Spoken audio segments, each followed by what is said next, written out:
Et bonjour à tous, merci de nous rejoindre pour cette nouvelle conférence de notre semaine, de notre salon acheter ou louer aux USA, un salon qui a pour l'instant beaucoup de succès. On a plus de 1000 inscrits à l'heure où on se parle, de gens qui sont venus s'intéresser aux différents marchés dont on parle tout au long de la semaine. On a parlé de New York, on a parlé de Miami, on a parlé du Westchester, on a parlé d'Orlando, on va parler de plein d'autres villes encore. Et aujourd'hui, on va parler de Détroit. Alors évidemment, c'est parfois un peu surprenant l'idée qu'on ait envie de s'installer à Détroit, mais là on parle essentiellement d'investissement avec nos deux invités. Ça va être Justin qui est là, Justin Fontenelle, bonjour, et puis Amélie Deschênes d'OFX Transfert d'Argent. Tous les deux seront là pour nous accompagner dans la découverte de cette opportunité d'investissement à Détroit. Alors, vous en avez sans doute entendu parler, parfois pas dans les meilleurs termes. Donc, Justin nous expliquera justement ce qu'il y a d'intéressant sur Détroit et sur ces opportunités d'investissement. On va répondre à toutes vos questions comme d'habitude, donc n'hésitez pas, vous posez vos questions en commentaire sur le site French Morning, sur le site dédié acheter ou louer aux USA.com et puis sur Facebook ou sur YouTube. Comme vous voulez, l'essentiel c'est que vous posiez vos questions et on y répondra. On a 1 heure pour ça, après les présentations de nos deux invités qui sont tous les deux des experts dans leur domaine. Donc, on a beaucoup de chance de les avoir. Merci encore à tous les deux d'être là. On va commencer avec la présentation de Justin dans quelques secondes, tout de suite après cette petite pause publicitaire de notre sponsor qu'Amélie connaît bien.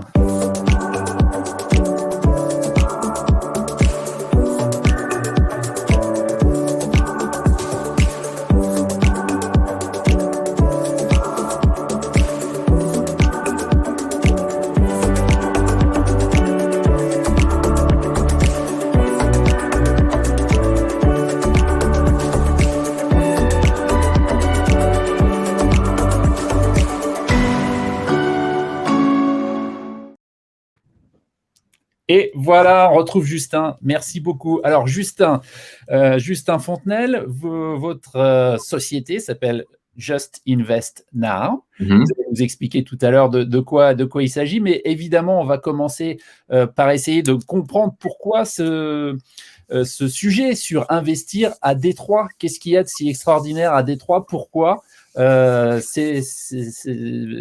pourquoi les gens auraient envie d'investir aujourd'hui à Détroit? Je vous laisse répondre à cette question-là. Encore une fois, n'hésitez pas à poser vos questions pendant toute la durée de l'intervention de Justin et puis on les reprendra. Je les lui poserai après sa présentation. Ok, merci Manuel. Merci à tous d'être là aujourd'hui. Donc, pourquoi Détroit? Il y a une petite histoire donc, qui est mon parcours personnel derrière tout ça, par lequel on va commencer. Et puis, on parlera donc de pourquoi Détroit, donc pourquoi investir à Détroit. Donc, Détroit, je m'y suis intéressé en 2014 quand je vivais encore en Belgique, donc je suis d'origine belge. Et ma famille est dans l'immobilier. Donc, mon père il fait de la promotion immobilière, il a des appartements locatifs et je faisais tout ça avec lui. Donc, je gérais tous ces appartements locatifs, je suivais tous les projets de construction, de développement et je m'occupais aussi des ventes. J'ai aussi de l'expérience au Luxembourg où j'étais agent immobilier pendant 2 ans. Tout en évidemment faisant des allers-retours entre la Belgique et le Luxembourg. Et j'ai toujours voulu me lancer dans mon propre projet personnel, donc sans vraiment faire partie de faire travailler pour la famille, etc. Vraiment faire mon propre projet à moi qui m'appartient. Je me suis donc intéressé sur le marché américain. Et à l'époque, en 2014, j'ai vu qu'il y avait 3 villes qui ressortaient un petit peu du lot, qui étaient Washington, donc l'État de Washington, pas la ville de Washington, la ville de Phoenix qui est en Arizonie et la ville de Détroit. J'ai choisi Détroit, pourquoi? Parce que les prix étaient beaucoup plus attractifs que dans les autres villes et les rentabilités beaucoup plus élevées. Donc, à l'époque, on pouvait acheter des maisons sur 30 000 avec des rentabilités qui étaient plus élevées, évidemment, qu'aujourd'hui. Comment ça s'est passé? Les premières démarches, j'en ai parlé évidemment à mon père. On a analysé un petit peu le marché parce que c'était lui qui était là financièrement pour me donner un petit coup de pouce dans cette aventure. Et j'ai trouvé un intermédiaire européen qui avait apparemment, selon lui, la main sur le marché. On a donc voyagé avec cette personne sur Détroit. On a trouvé que Détroit, c'était une ville qui était complètement différente de ce que les gens disent. Donc, c'est pas une ville qui est fantôme. C'était vraiment donc 2014 et encore là, c'est 7 ans en arrière. Donc, on parlera un petit peu de ce qui se passe aujourd'hui. Mais on était vraiment très agréablement surpris pour 2014. On a donc acheté quelques maisons, nos premières maisons. Et malheureusement, ça ne s'est pas super bien passé. Donc 2014, c'était vraiment une année où on a été surpris par le non-professionnalisme de la personne qui nous a vendu ces maisons. Pourquoi? Parce que les rénovations ne s'étaient pas faites correctement. Et le gestionnaire local ne travaillait pas en transparence complète avec ses clients et avait une gestion médiocre par rapport au service que nous, en tant qu'Européens, on attendait. Ça m'a permis, moi, de me remettre un petit peu en question sur cet investissement. Je me suis dit, écoute, voilà, j'ai toujours voulu me faire quelque chose à moi. Pourquoi pas ouvrir ma propre société de gestion et acheter mes propres maisons pour les rénover avec nos critères, nos standards un peu plus à l'européenne et les revendre à nos clients en Europe. Donc, ça soit en France, Belgique ou même aujourd'hui, on a des clients jusqu'au Québec. Et donc là, je me suis doucement lancé. J'ai ouvert ma propre société en 2014, donc Just Invest Now. J'ai fait pas mal d'allers-retours entre 2014 et 2016 pour pouvoir rencontrer des associés, etc., les bonnes personnes. Maintenant, on parlera un petit peu plus sur ce point donc, de mon parcours, de la différence entre 2014 et 2021, donc aujourd'hui, et l'évolution de la boîte par la suite. On va parler donc maintenant pourquoi Détroit. Pourquoi Détroit? Pourquoi je me suis intéressé à Détroit en 2014 et qu'est-ce qui a fait que cette ville aujourd'hui n'est plus ce qu'elle était et qu'il faut qu'on arrête de l'appeler la ville fantôme. Donc, comme on le voit sur la présentation, c'est fini la ville fantôme. Alors, Détroit, c'est une ville qui est connue pour être une ville industrielle, qui a eu un pic économique en 1950 grâce à l'industrie automobile. Donc, on parle de Motor City, qui représente les trois grands. Donc, les trois grands, c'est quoi? C'est Ford, General Motors et Chrysler. Donc, dans les années 50, Détroit avait 2 millions d'habitants. C'était une ville qui était à son pic économique et qui était vraiment très bien connue pour l'industrie automobile. Dans les années 60, pour ceux qui connaissent, il y a eu malheureusement des émeutes qui n'ont fait que du tort à cette ville. Il y a eu, la ville n'a fait que dégrader à partir de là jusqu'en 2008 où il y a eu la crise subprime. Comme tout le monde connaît la crise subprime. Et là, malheureusement, ça a vraiment fait un gros coup à la ville, comme partout aux États-Unis. Mais la ville étant déjà assez basse au niveau de son économie, ça a vraiment fait un gros coup. Bref, en 2013, la ville déclare bankrupt, pardon, je perds mon français, faillite. La ville déclare faillite. Et grâce à cette déclaration de faillite, il y a un investisseur qui vient de Détroit, qui a réussi sa vie dans la finance, qui est le propriétaire de Quicken Loan. Quicken Loan, c'est le numéro 1 de tout ce qui est prêt immobilier aux États-Unis. Et il était en 2012 présent à Cleveland. Donc, il a vraiment fait partie de ce renouvellement économique et immobilier à Cleveland. Et en 2014, il a tout rapatrié. Il a revendu ses sociétés, etc., de Cleveland pour revenir à Détroit. Il a rapatrié 12 000 employés. Il a acheté la moitié de la ville au niveau des bâtiments, etc. Il a vraiment créé une sorte d'engouement pour toutes ces autres sociétés, que ce soit des petites sociétés comme la mienne ou des grosses sociétés telles que vous voyez ici, comme Amazon, qu'ils n'arrêtent pas d'ouvrir des centres de distribution partout. Ford, qu'ils ont encore acheté la vieille gare centrale, qui est un immeuble magnifique et que vous pouvez peut-être voir si vous tapez gare centrale Détroit sur Google. Et pour rapatrier tout ça, donc des milliers d'employés. Il y a aussi donc Microsoft qui s'installe au centre-ville. On a vraiment plein de grosses sociétés qui ont un peu suivi ce mouvement. Quand on parle en général de grosses sociétés comme ça, on parle d'emploi. Et l'emploi, c'est toujours la base au niveau économique de chaque industrie, de chaque ville. Donc, dans tout ce temps immobilier, on sait que l'emploi, la qualité de l'emploi suit toujours une plus-value immobilière. Pourquoi? Parce que les gens, par exemple, qui sont à New York ou dans les grosses villes, qui vivent dans un petit studio et qui payent des loyers de $2000 pour un petit studio, tu dis, écoute, moi, je vais peut-être déménager, aller à Détroit. Il y a une opportunité où je peux gagner le même salaire, mais l'immobilier est beaucoup plus attractif. Donc, du coup, cette personne qui gagne bien sa vie va venir à Détroit, dépenser son argent à Détroit, acheter de l'immobilier à Détroit, et l'immobilier, évidemment, va remonter. Et grâce à toutes ces opportunités d'emploi, donc grâce à ces grosses sociétés, ça a permis vraiment à relancer un petit peu la ville. Donc, de nouveau, la qualité de l'emploi égale une plus-value immobilière certaine. On parle donc aussi, donc Détroit, c'est pour moi, quand j'ai emménagé à Détroit, donc en 2016, c'est là où j'ai obtenu mon visa, etc. J'ai rencontré ma copine aujourd'hui qui est une Detroiters, donc elle est vraiment d'ici, et qui m'a montré toutes les bonnes choses qu'il y a à voir dans cette ville. Donc, contrairement à ce qu'on pense, Détroit, c'est pas la ville fantôme qu'on connaît. Il y a des restaurants et des bars qui ouvrent tout le temps. Bon, là, c'est le Covid. Et même avec le Covid, il y en a qui ouvrent encore. Mais sinon, ça continue. Donc, la ville ouvre tout le temps les petits restaurants, les petits bars, les petits commerces. Et le Detroiters, l'habitant de la ville de Détroit, a vraiment une sorte de motivation et est fier d'être un Detroiters.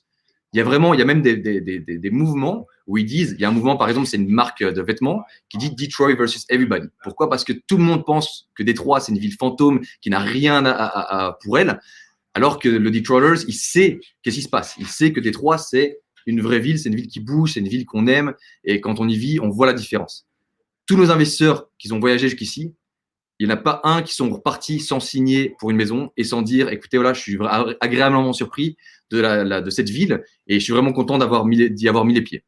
Donc, c'est vraiment une tendance qui s'est lancée grâce au sauveur de Détroit qui est Dan Gilbert. Donc, en plus des gros changements, etc., on a le fait qu'il y a le développement de certains quartiers. Donc, il y a beaucoup de quartiers dans lesquels nous, on s'est focalisé, des quartiers résidentiels, qu'ils ont évidemment forcément par la force des choses, du fait que toutes ces sociétés se relancé un peu l'économie locale, ces quartiers sont aussi relancés par eux-mêmes. Donc, on a des quartiers comme Fitzgerald, Morningside, Bagley ou autres. On va prendre Fitzgerald comme exemple. Fitzgerald, à l'époque, on pouvait, nous, acheter des maisons, on achète 3-4 par mois. Et aujourd'hui, si on en trouve une tous les 3 mois, ça devient difficile. Pourquoi? Parce que les prix ont grimpé, ils ont doublé par rapport à l'époque, voire triplé dans certains quartiers.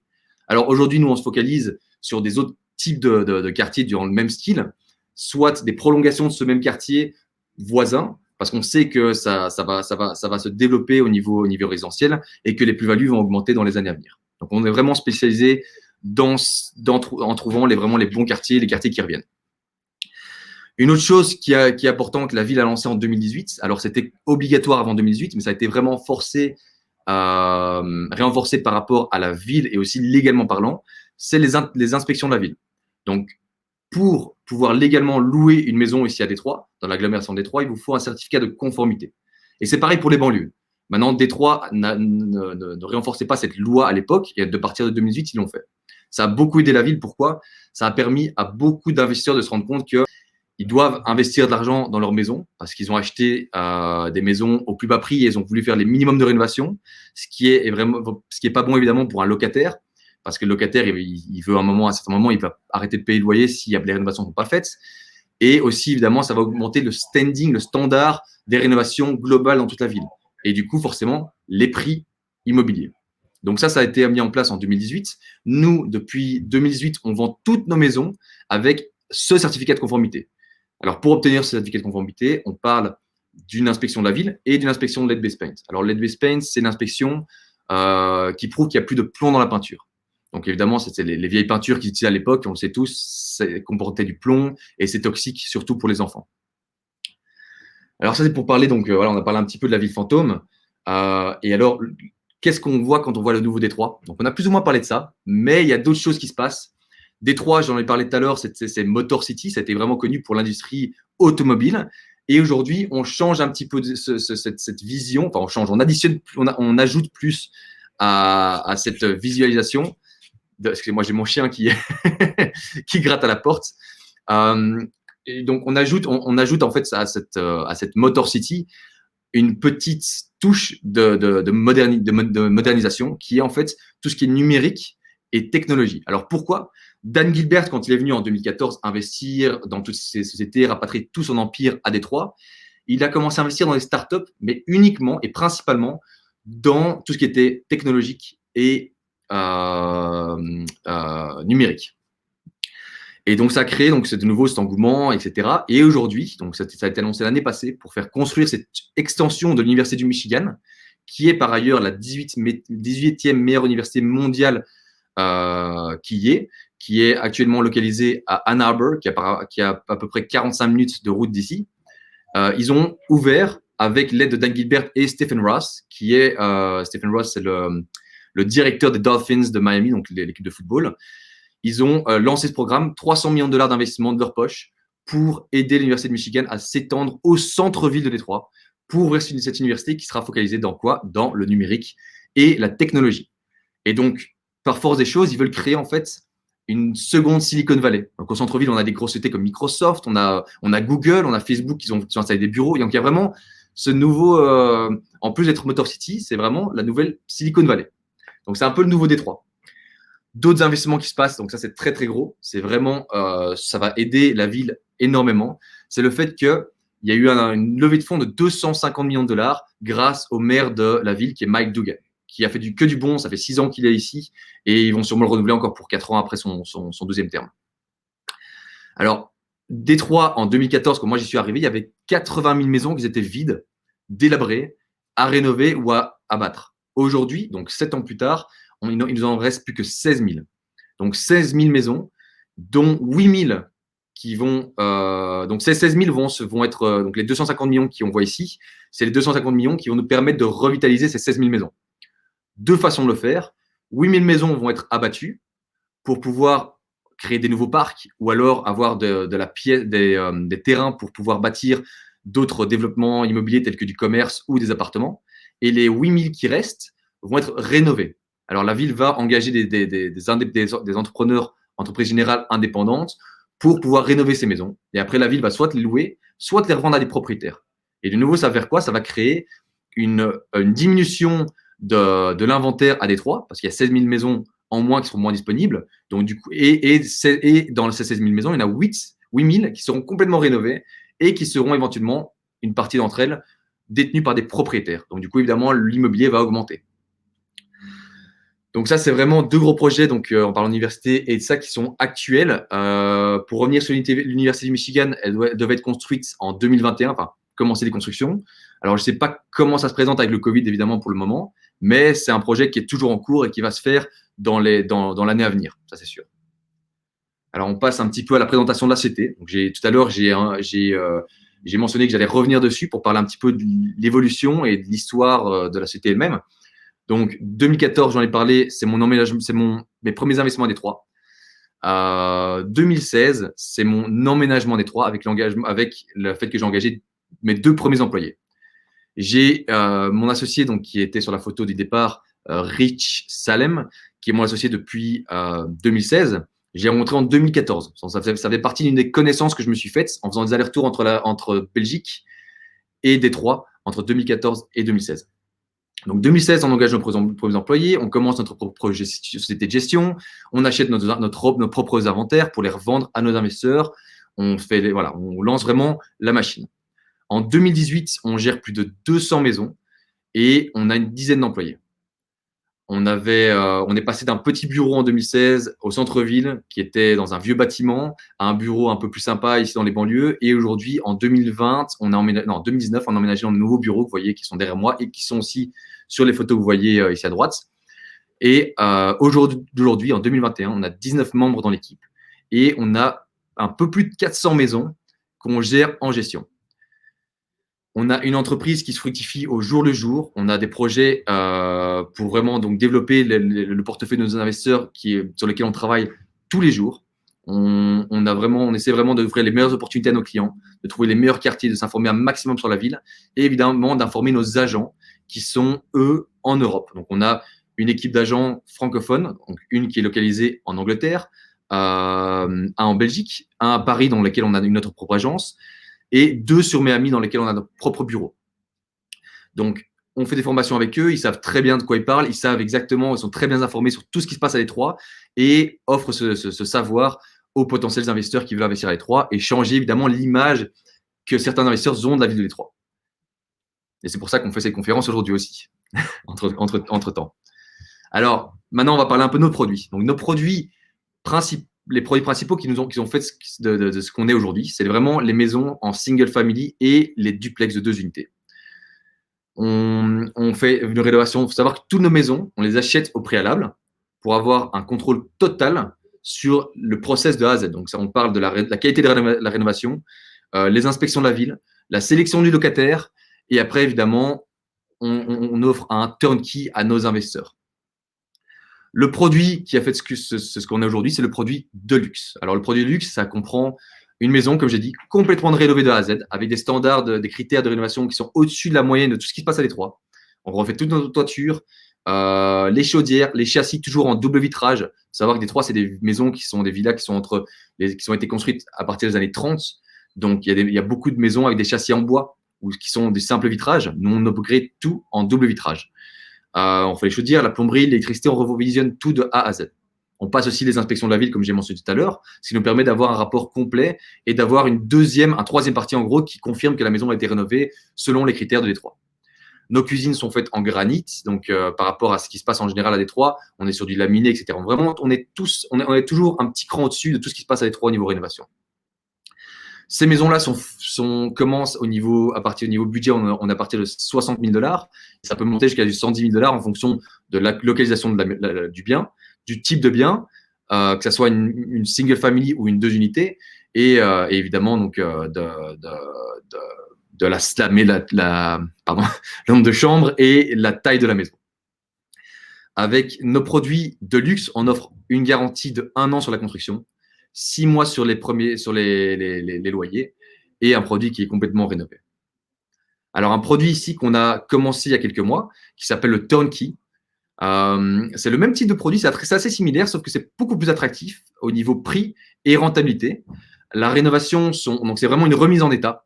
Donc, on va évidemment revoir tous les postes qui sont coûteux pour l'investisseur. Comme ça, on est sûr qu'il n'y a pas de mauvaise surprise dans le futur. On va revoir la toiture, les châssis, les chaudières, etc. Mais on ne va pas tout refaire au même niveau que les autres maisons qui sont de luxe. Ça permet aux investisseurs d'avoir des maisons à partir de 40 000 $, offrant jusqu'à du 15% de rentabilité. Je pense que j'ai aussi oublié de mentionner que dans les produits de luxe, la rentabilité varie entre 10 et du 12,5-13%. Alors, les turnkey, ils sont vendus avec 3 mois de garantie loyer et 3 mois de garantie construction, avec une possibilité d'extension pour un fee, évidemment, d'une extension de garantie de 1 an de construction et 6 mois de garantie de loyer. Donc, les produits ici, c'est nouveau, c'est du turnkey, le mot le dit. On achète les maisons nous-mêmes, on les rénove en fonction de ces critères-là pour les critères turnkey, et on met notre propre locataire dedans et on passe les inspections de la ville. Voilà, donc c'est vraiment un turnkey à prix beaucoup plus attractif avec une rentabilité qui est beaucoup plus élevée. Notre troisième produit qui est assez nouveau. Alors, on l'a fait pourquoi? Parce qu'on a commencé à avoir pas mal de demandes à ce niveau-là. C'est des produits qui se vendent à partir de 25 000 $ dans l'état, dans leur jus, à rénover. Donc là, nous, on ne fait rien. On achète le bien, on vous le revend à partir de 25 000 $ et on a nos équipes de rénovation qui vont faire un devis. Donc, on vous apporte 3 choses. Une inspection complète d'un inspecteur troisième partie qui fait environ une vingtaine de pages avec tout ce qu'il y a à faire dans la maison. Un devis avec nos recommandations basiques. Et en plus de ça, on vous offre un formulaire à remplir avec les choix des matériaux et les choix des rénovations que vous voulez faire. Vous pouvez littéralement choisir ce que vous voulez faire dans la maison et ce que vous ne voulez pas faire. Donc, ce qu'il y a sur le devis, vous pouvez le prendre et dire, peut-être, je ne veux pas faire cette chose, allez, je ne veux pas mettre de cuisine en granit, par exemple, je veux faire un truc un peu plus, une cuisine un peu moins coûteuse. Vous pouvez très bien l'enlever. Et si vous voulez, dans l'inspection que vous aurez complète, vous pouvez très bien ajouter des choses que vous voulez faire en plus pour éventuellement prévenir des frais par la suite. Voilà. Ou aussi, évidemment, faire, par exemple, avoir plus de potentiel au niveau location et pouvoir louer la maison peut-être plus rapidement parce que la maison est plus attractive, etc., aux potentiels locataires. Une fois que tout est fait, donc les rénovations, etc., on s'occupe de passer l'inspection de la ville, à vos frais, évidemment, et on s'occupe de louer la maison et on facture le premier mois de loyer, comme partout ailleurs.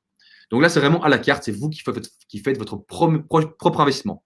Et dans ce cas-ci, il n'y a aucune garantie. Nous, on est là pour garantir le bon fonctionnement du process de A à Z et le fait que nos équipes sont à 300% sur ce genre de projet et s'assurer qu'on offre une garantie au niveau de nos services, la garantie qu'on offre un bon service. Alors, donc on a parlé de rénovation. Alors, comme vous voyez ici, en haut, c'est les maisons. Donc, en haut et en bas, c'est la même maison. En haut, c'est les maisons, c'est les photos avant travaux et en bas, les photos après travaux. Je pense que c'est ça plus ou moins clair, mais ça vous permet de voir un petit peu l'état des maisons de luxe dans lesquelles elles sont avant et après. Des fois, on a pire, des fois, on a des maisons qui sont brûlées, vides depuis des années. Donc, voilà, Détroit, ça revient. On a de moins en moins de maisons qui sont délapidées, mais ça arrive encore.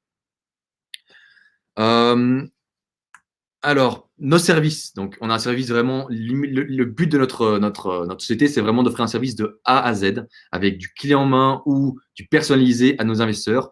Tout un service francophone. Donc, on a évidemment l'investissement immobilier pour nos investisseurs. On a la gestion locative, on a notre propre société de gestion avec nos licences. Donc, moi, je suis moi-même agent immobilier, j'ai mes licences pour pouvoir exercer cette profession en toute légalité. On a un comptable dans nos bureaux, qui a une licence de comptable, qui travaille à plein temps pour nous, qui s'occupe de la création de votre LLC. On a un avocat qui s'occupe de la création de votre compte bancaire à distance. Et notre comptable s'occupe évidemment de la déclaration de vos impôts, etc. En plus de ça, petite info, la gestion locative est à 100% en français. On a 2 employés dans les bureaux, Véronique et Hélène, qui sont françaises et qui parlent complètement français, évidemment, qui s'occupent de tout ce qui est suivi gestion.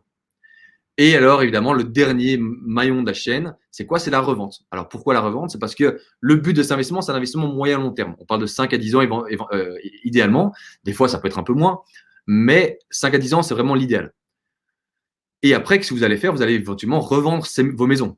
Nous, en tant qu'agent immobilier, on peut s'occuper de la revente de A à Z, vous conseiller le prix, vous conseiller ce qu'il y a à faire, etc. Si vous faites un petit rafraîchissement pour obtenir un peu plus d'argent, voilà. Donc, on s'occupe vraiment de ça de A à Z. Le but, c'est de construire un portefeuille d'investisseurs qui veulent revendre leurs biens via nos services et qui veulent par la suite, avec ces profits, réinvestir avec nous dans d'autres projets. On a plein d'autres projets qui se mettent en place et sur lesquels on ouvre d'opportunités dans d'autres marchés. Il faut savoir qu'on investit dans nos propres villas et appartements en Floride pour tester un peu le marché de Fort Myers et Naples. Et une fois que ça se passe bien, que ça tourne bien, on va proposer ça à nos investisseurs. Nous sommes également établis aussi à Cleveland, etc. Mais bon, le but, c'est vraiment de diversifier le patrimoine de nos investisseurs au maximum, tout en restant fructueux au niveau de leur investissement. Alors, l'investissement se passe en plusieurs étapes. On a évidemment le choix de la maison qui sera prise en charge par nos agents que j'ai mentionné tout à l'heure. Une fois que vous avez choisi votre maison, alors ça va très rapidement, les maisons partent comme des cupcakes, on le dit, donc ça part très vite. Mais vous mettez un acompte et vous signez une promesse d'achat. De suite, en parallèle, en fonction donc, du délai de closing, on établit un délai par rapport entre la promesse d'achat et l'achat de la maison, donc l'acte de vente. Ça peut aller entre 2 semaines à 3-4 semaines en fonction de la situation de chacun. On s'occupe de la création d'un LLC qui est primordial pour ce type d'investissement. C'est recommandé. Et l'ouverture de votre compte bancaire. On vous obtient un EIN number qui est le numéro de tax ID, qui est le numéro de TVA, pardon, pour votre société. Et dans certains cas, on vous obtient aussi un ITIN number qui est le numéro de sécurité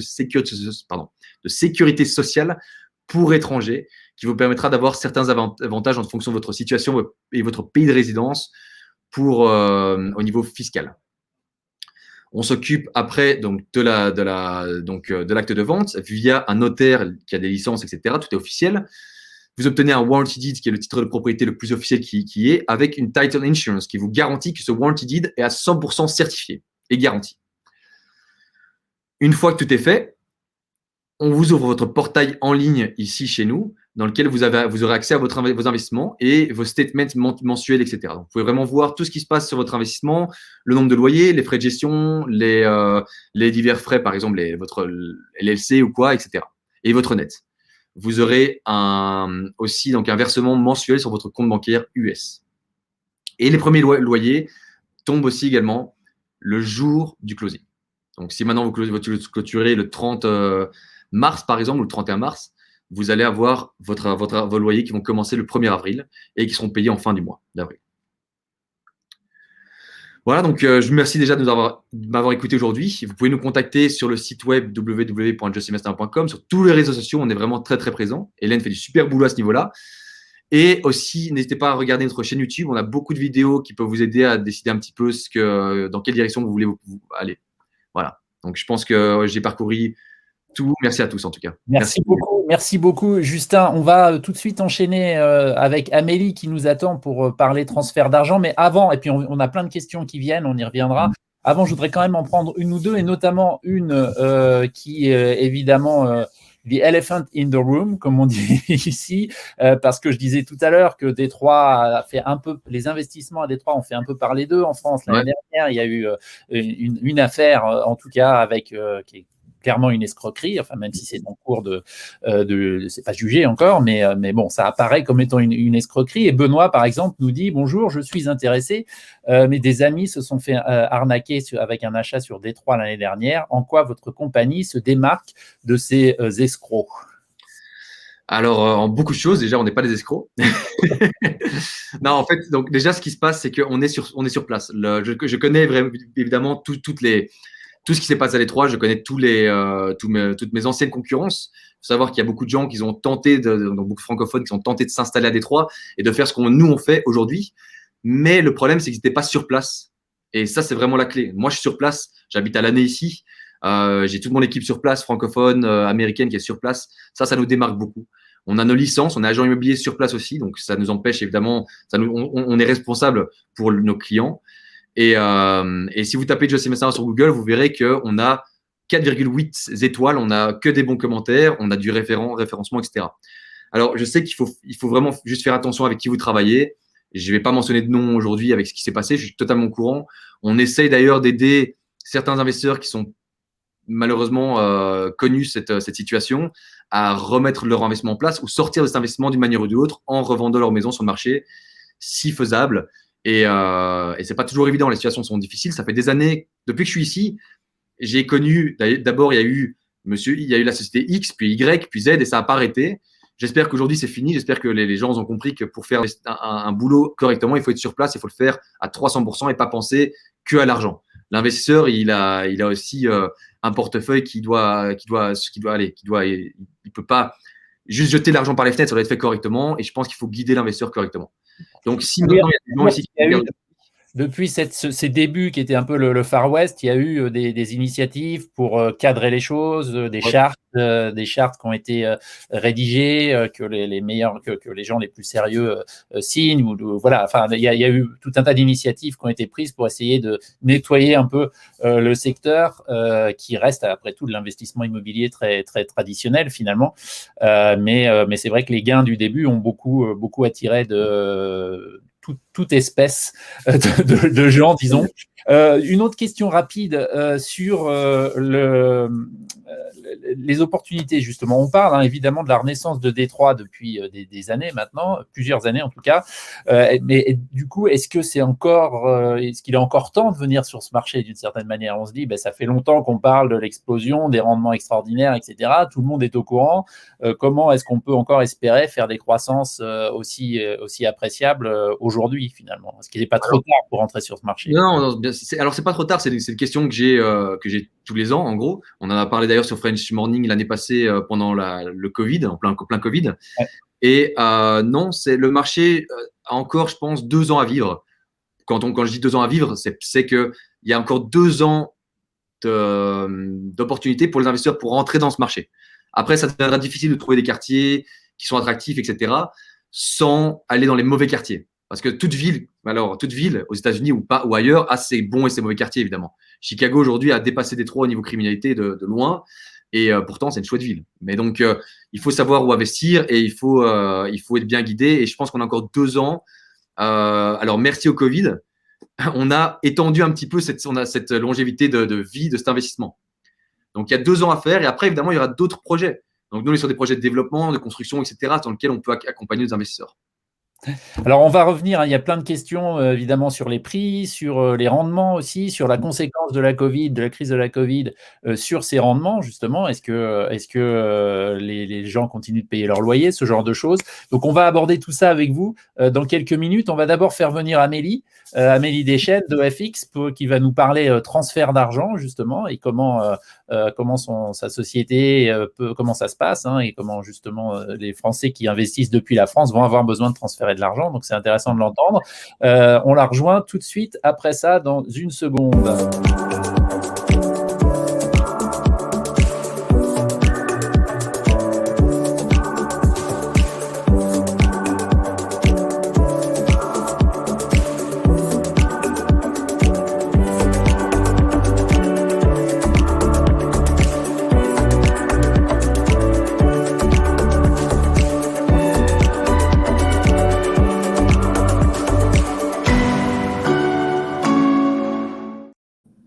Et voilà, une petite pub parce que OFX, évidemment, est le sponsor de cette semaine de notre salon acheter ou louer aux USA.com. Merci à eux et merci surtout à Amélie Deschênes d'être là pour parler avec nous de transfert d'argent, justement, qui sont des problématiques parfois un peu compliquées, quel que soit le côté de l'Atlantique où on habite. Donc, expliquez-nous comment ça marche et comment OFX peut nous aider.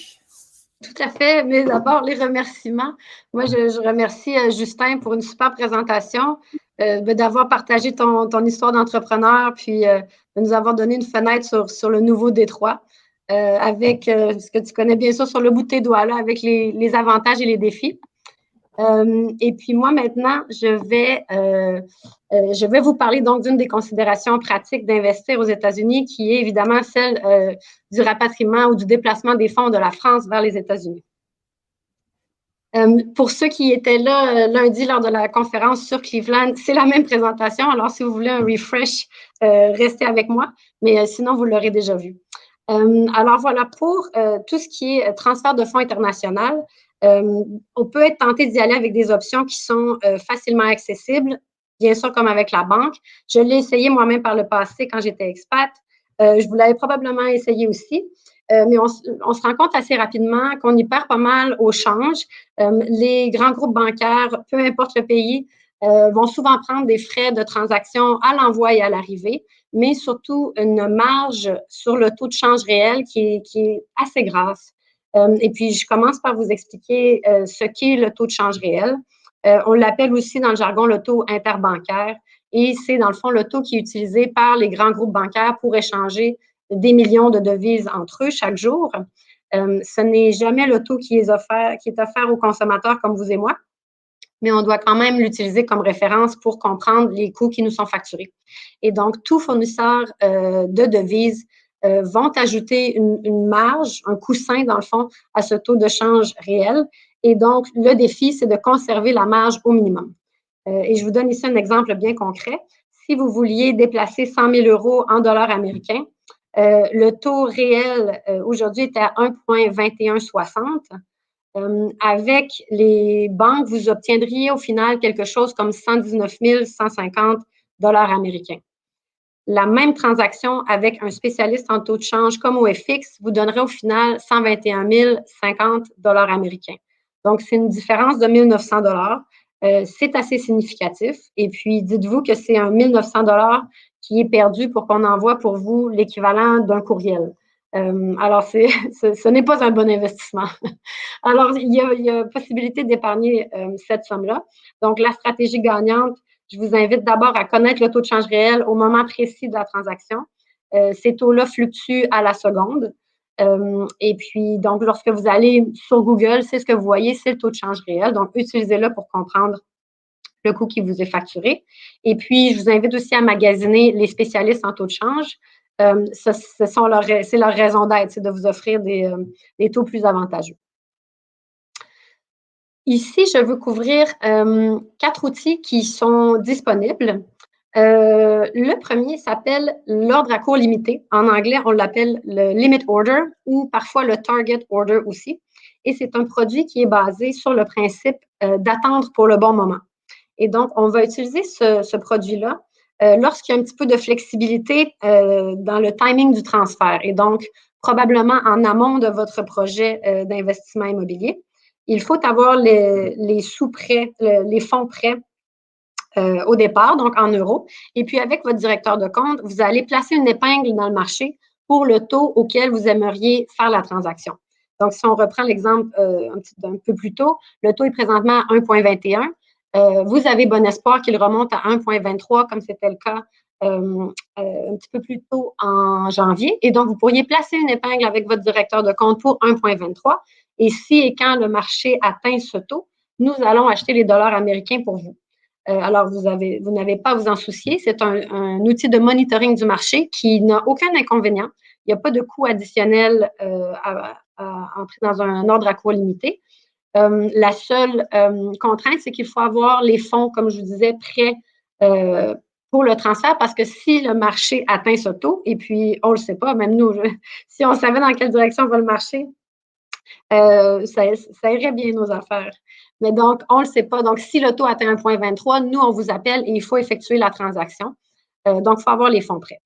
Le deuxième produit, celui qui est en bas à gauche, s'appelle le contrat à terme, en anglais le Forward Exchange Contract, qui est le produit le plus important parce que c'est le seul qui vous offre une protection contre un mouvement adverse du marché.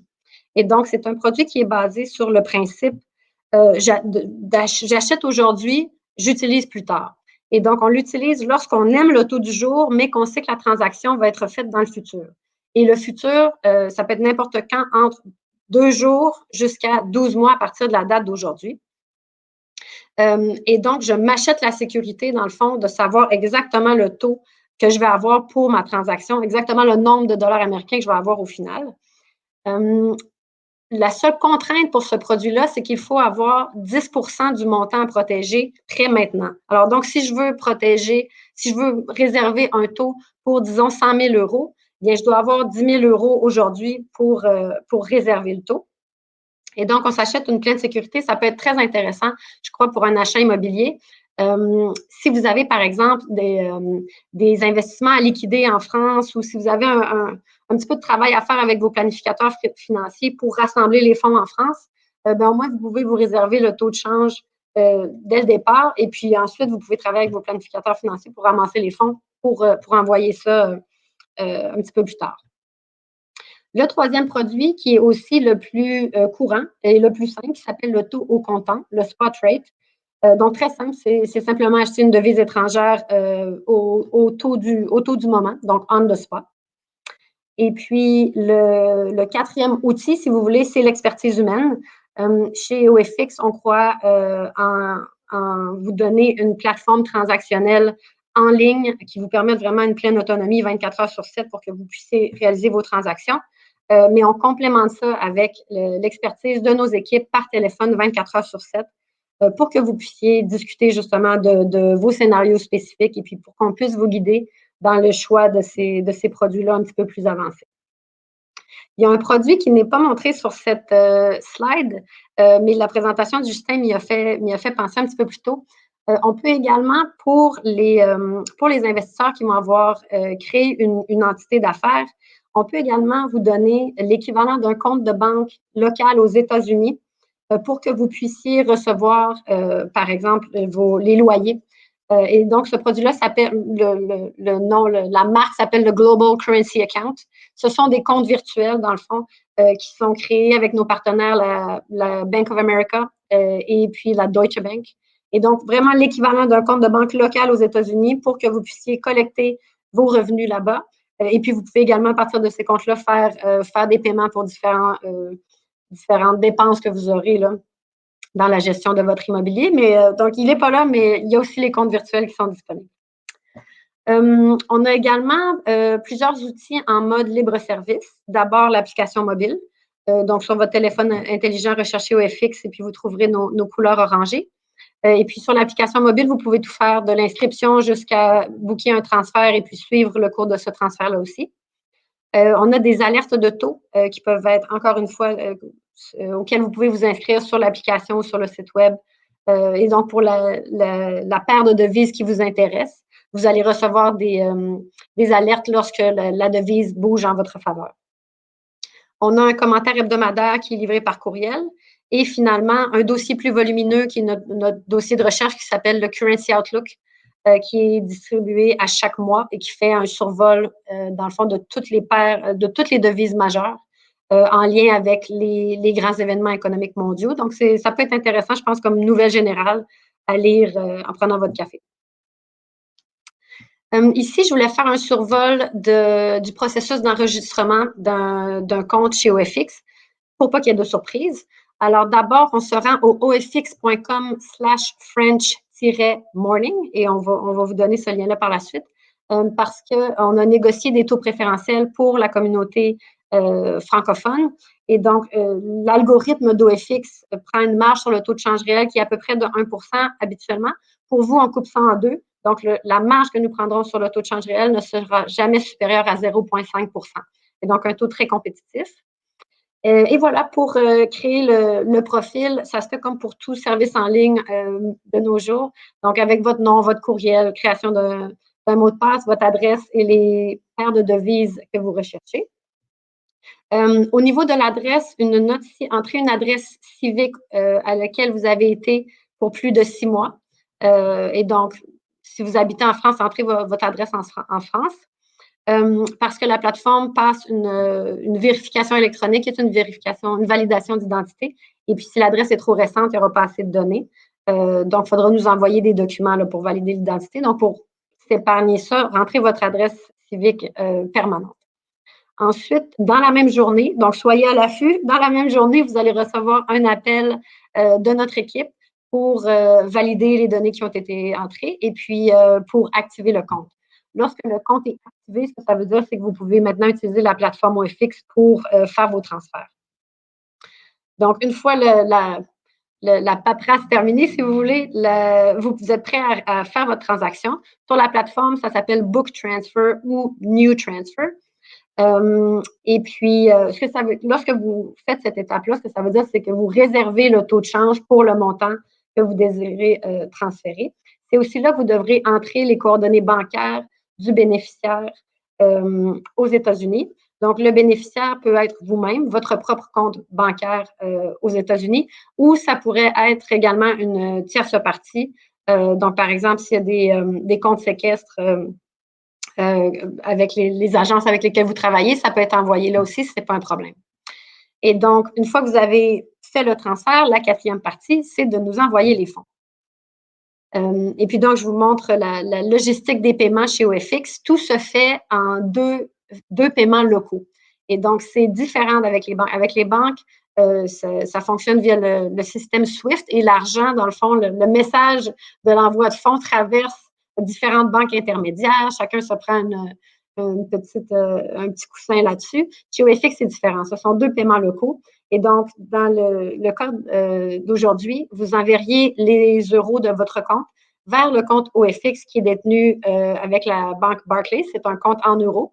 Et donc, ça se fait par transfert SEPA, qui est le système de transfert gratuit inter-Europe. Et donc, une fois qu'on reçoit les euros dans notre compte chez Barclays, de notre compte chez la banque de New York Mellon, on livre aussi localement les dollars américains dans le compte du récipiendaire, encore une fois, dans votre propre compte ou celui d'une tierce partie.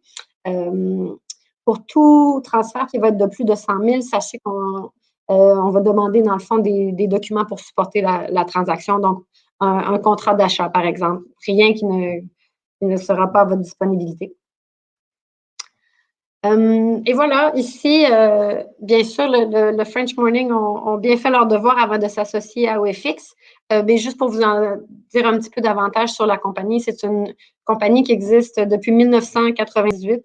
Et donc, une des premières, à vrai dire, qui avait investi dans une plateforme transactionnelle en ligne.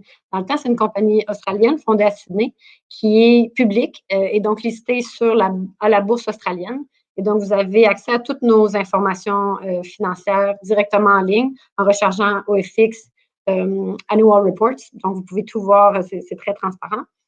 À travers ces années-là, on a aussi ouvert 6 bureaux dans le monde pour vous offrir ce service-là 24 heures sur 7 de nos équipes. Et donc, on a une équipe de 50 personnes à San Francisco, un autre 50 à Toronto, ensuite Londres, Sydney, Hong Kong et Singapour.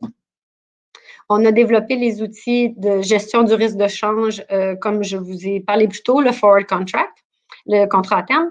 Et puis, on peut vous aider dans 55 devises, toujours avec la même mission de vous offrir des taux qui sont plus compétitifs que les banques. Et ici, juste un petit aparté pour comprendre. Donc, nous travaillons avec les banques. Donc, OFX a des partenaires bancaires partout dans le monde, aux États-Unis, Bank of America, Deutsche Bank, et puis Bank of New York Mellon, en Europe, la Barclays. Et dans le fond, ce qui se passe, c'est que nous, on transfère plus de 20 milliards par année. Et ça a une valeur, ce flow-là, ça a une valeur pour les banques. Et donc, en échange, elles nous donnent des taux institutionnels que nous pouvons passer à nos clients. Alors, c'est aussi simple que ça. On est un grossiste de taux de change qui travaillons avec les banques et donc avec les mêmes critères de conformité et de sécurité. Alors voilà, c'était mon survol. Vous pouvez avoir plus d'informations et créer le profil sur le ofx.com/French Morning.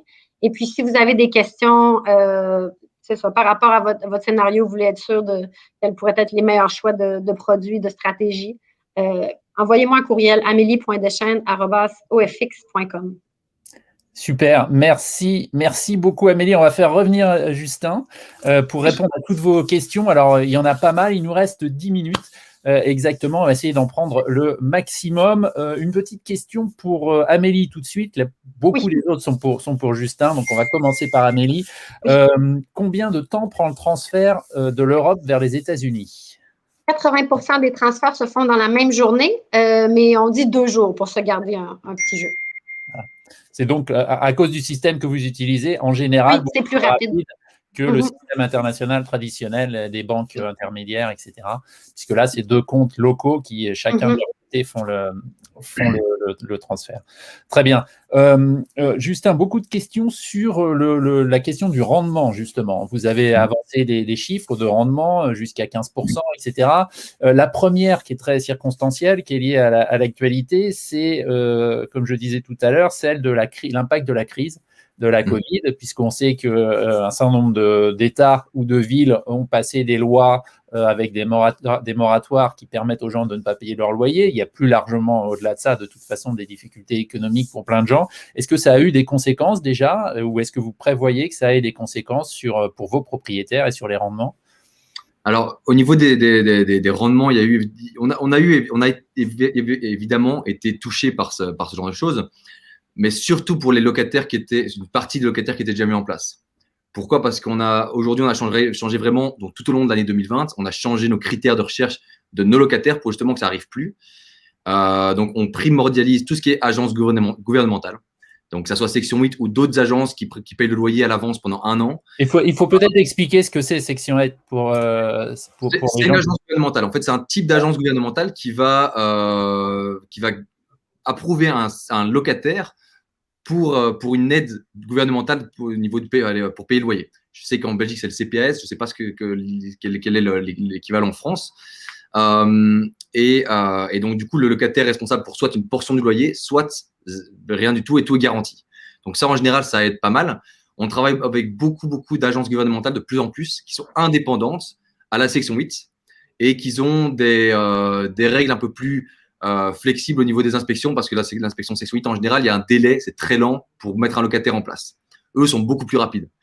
Et ce qui est bien, c'est qu'eux, ils payent 100% du loyer pendant 1 an à l'avance des fois, et des fois pendant 1, 2, 3 ans, etc., au déménagement du locataire. Donc ça nous a vraiment beaucoup aidé. Et aussi, maintenant, tous les locataires qui payent, donc on appelle ça un cash tenant, donc un locataire qui paye cash, donc qui est responsable lui-même pour son loyer. Ce qu'on fait, c'est qu'on recherche que 3 industries. Donc l'industrie médicale, tout ce qui est médical, etc., parce qu'en général, c'est des boulots qui sont assez stables. L'industrie automobile, parce que comme on en a parlé encore tout à l'heure, il y a de plus en plus d'offres à ce niveau-là. Il y a encore 5000 emplois qui sont offerts à la fin de la construction de la nouvelle usine de General Motors dans l'est de la ville. Donc ça, c'est assez stable aussi. Et Amazon qui ouvre constamment des centres de dispatch center, des centres de distribution. Ils en ont ouvert un ici à côté. Donc ça a été il y a 2 mois, je crois, ils ont annoncé, ils ont acheté toutes les terres. Et ils vont commencer à construire d'ici quelques mois. Donc, ça va très, très vite. Et c'est vraiment 3 industries dans lesquelles on n'a pas de problème au niveau des locataires. Et c'est les seules 3 industries pour l'instant qu'on autorise au niveau locatif, au niveau locataire, autre que les agences gouvernementales. Maintenant, il y a aussi nos garanties. On offre 6 mois de garantie loyer. Donc, s'il y a un problème, on remplace les locataires pendant cette période. Et c'est pour ça que ces garanties sont mises en place. Les évictions du ban sont donc le ban des évictions, donc est jusqu'au 31 mars. Donc au 31 mars, on peut commencer à relancer les procédures judiciaires avec certains locataires qui n'ont pas payé le loyer. Mais il y a aussi eu les aides qui est EDP, c'est Help like Diversion Program. C'est une aide gouvernementale que le locataire envoie à certaines agences gouvernementales, donc les mêmes que j'ai mentionné juste avant, et qui payent jusqu'à 95% du loyer impayé. Donc ça, l'argent a été un petit peu en mise en attente et on devrait commencer à toucher les chèques à partir du 1er avril. Donc ça, de nouveau, c'est des millions et des milliards de dollars qu'ils ont mis en place pour justement que tout le monde soit aidé. Le locataire, OK, paye pas le loyer parce qu'il a des impossibilités, parce qu'il a perdu son emploi ou autre, mais le gouvernement aide les propriétaires financièrement à récupérer leur dû. Donc, pour nos nouveaux investisseurs, il n'y a aucun problème. Pour les anciens, c'est vrai qu'il y en a certains qui nous regardent peut-être aujourd'hui, qui ont eu quelques petits problèmes, mais tout devrait rentrer en place une fois qu'on retouche ces aides gouvernementales. Est-ce que vous avez une idée du taux de défaut? Le taux de défaut au niveau locataire qui paye cash, je prendrais 20% des locataires qui payent cash. C'est un taux évidemment qui a bien augmenté par rapport au taux normal sur lequel entre 5 et 10%. Mais voilà, donc maintenant, ça reste de nouveau, c'est vraiment que les anciens locataires. Si maintenant je dois reprendre tout ce qui est nouveaux locataires, nouvelles maisons qu'on a vendues dans les 3 derniers 6 mois, les 3 ou 6 derniers mois, on n'a aucun problème au niveau locatif. D'accord. On revient au taux naturel, quoi. Une question, la Ladiv, qui nous demande, y a-t-il beaucoup de turnover sur les locations turnkey? Et même peut-être plus largement, est-ce que vous avez des taux de turnover à nous donner? Alors, les taux de turnover, en général, on parle d'une moyenne de 2-3 ans. Donc, il y a des locataires qui restent 1 an. Il faut savoir que l'Américain, c'est vrai, il déménage en général plus que l'Européen. Mais il y a des locataires qui restent 2, 3, 4 ans, voire plus. En général, quand il y a des locataires qui sont dedans pendant plus de 3 ans, en général, ils restent pendant très, très longtemps. Et ceux-là, c'est vraiment les locataires que vous pouvez auxquels vous pouvez vendre éventuellement votre maison dans le futur.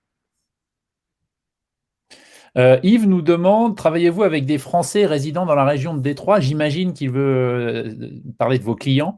D'où viennent vos clients? Est-ce que c'est principalement des clients de France, des Français? Est-ce que vous avez aussi des Français installés aux États-Unis? Alors, on a commencé avec beaucoup de Belges et de Français. Ouais. Aujourd'hui, on s'est étendu avec les Québécois et on a de plus en plus de demandes d'expatriés français ou francophones qui habitent aux États-Unis, New York, notamment la Floride ou autre. Parce que je pense que c'est aussi grâce à French Morning. on a beaucoup de visibilité sur tout ce qui est expat. Et donc, du coup, on a de plus en plus de demandes de ces endroits-là, quoi. Pascal nous demande à propos de la rénovation, cette fois, on revient un peu en arrière dans le process. Combien coûte ce type de rénovation pour une maison moyenne à la carte? Ça dépend. Donc, de nouveau, s'il y a une maison à 25 000, on peut avoir des travaux à 30 000. S'il y a une maison à 40 000, on peut avoir des travaux à 15 000, 20 000. Ça dépend vraiment, de nouveau, du type de produit, parce qu'on peut très bien trouver un produit à 25 000, même moins des fois, dans un quartier qu'on on nomme premium, donc un quartier à haute plus-value, mais qui aura besoin de 50 000 de travaux. Mais ça vaut peut-être la peine. Pourquoi? Parce que la maison en vaut plus. Donc, c'est vraiment au cas par cas. Je ne peux pas vraiment mettre de chiffres dessus. Je sais que nous, nos moyenne de travaux dans les produits de luxe, donc on a parlé avec les rénovations un peu plus de meilleure qualité, on est en moyenne à 25 000 $ parce qu'on rachète beaucoup de maisons à complètement rénover. Les 2 unités, en général, il y a 2 cuisines, il y a 2 chaudières, ça coûte plus d'argent, etc. Alors, certaines personnes nous demandent, j'imagine parce que c'est des références plus françaises, est-ce que vous avez un prix au mètre carré à donner? On parle moins au mètre carré, même en square feet. D'ailleurs, on parle moins en surface ici aux États-Unis qu'on ne le fait en Europe. Ouais, c'est pas vraiment, ça se fait pas beaucoup. Ça se fait en général quand on vend. L'investisseur en général aux États-Unis, quand on prend un produit d'investissement, on calcule pas ça au pied carré. On fait ça pour les nouveaux propriétaires qui veulent acheter leur maison. Et encore, les nouveaux propriétaires en général qui achètent leur maison pour y vivre ne regardent pas vraiment le pied carré. Ils regardent plutôt le prix par rapport au quartier et par rapport à ce que l'agent dit en fonction du mètre carré, mais c'est pas aussi précis que ce qu'on a en Europe, ça c'est sûr. Très bien. François nous demande quelles sont les règles pour les augmentations de loyer dans l'État du Michigan.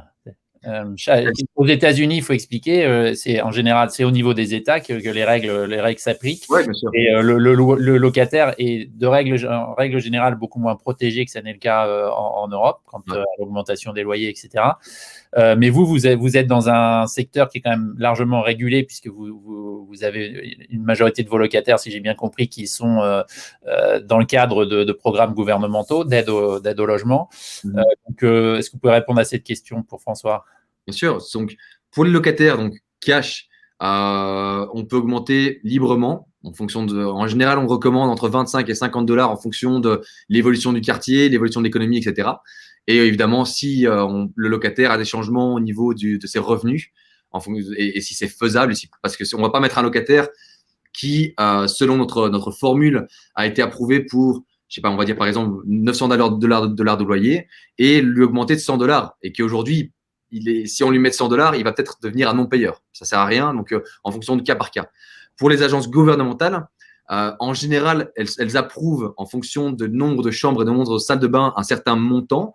Et si maintenant il y a un garage, si maintenant on met à disposition des frigos, allez,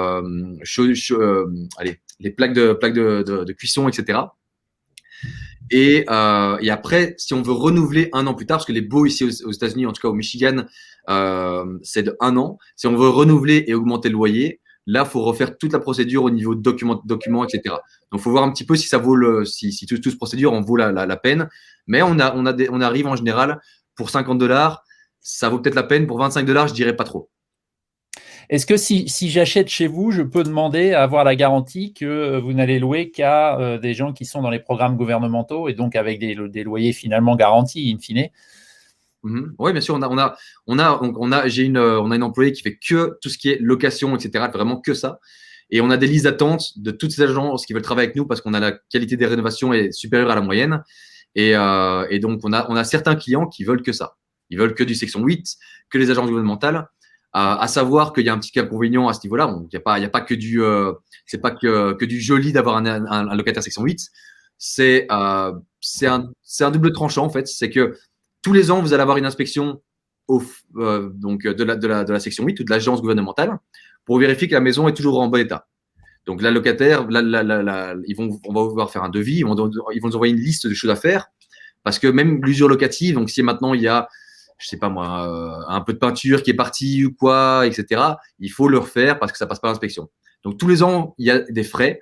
Ça varie entre 200 dollars à 1000 dollars en général, je dis maximum. Donc, ça permet d'avoir un loyer garanti.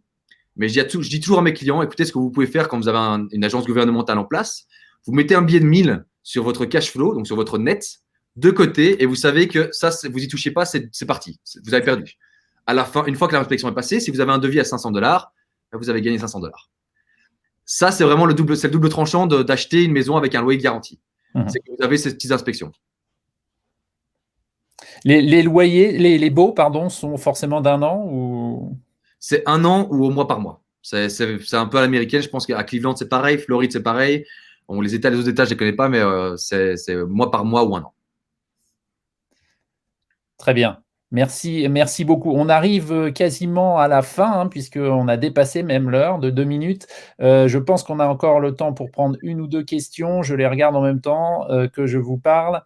Nous avions une question tout à l'heure sur faut-il obligatoirement rapatrier les loyers par virement ou alors a-t-on une carte de retrait utilisable en France?